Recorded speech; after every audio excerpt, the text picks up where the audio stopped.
प्ली ऑफ ॲलिबी हा एक लॅटिन वर्ड आहे। आता प्ली ऑफ ॲलिबी हा डिफेन्स म्हणून वापरलं जातं।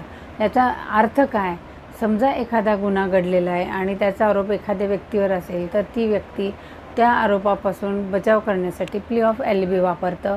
याचाच अर्थ की तो गुन्हा घडला तेव्हा मी त्या जागेवर उपस्थित नव्हतो।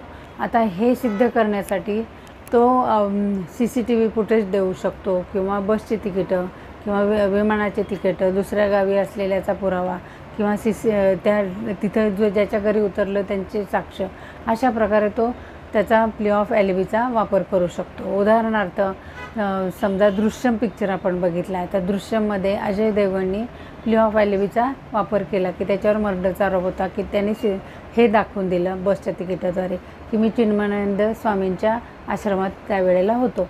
आता उदाहरण घेतलं तर एक्सवर जर मर्डरचा आरोप आहे तर एक्स CCTV फुटेज दाखवू शकतो, हॉटेलचं बिल दाखवू शकतो किंवा मी त्या गावी नव्हतो, मी मुंबईत होतो। समजा गुन्हा पुण्यात घडला आहे तर तो मुंबईची रहिवास दाखवेल की मी मुंबईत होतो, तर मी त्यावेळेला तिथं नव्हतोच, म्हणजे तो गुन्हा माझ्यावर सिद्ध होऊ शकत नाही।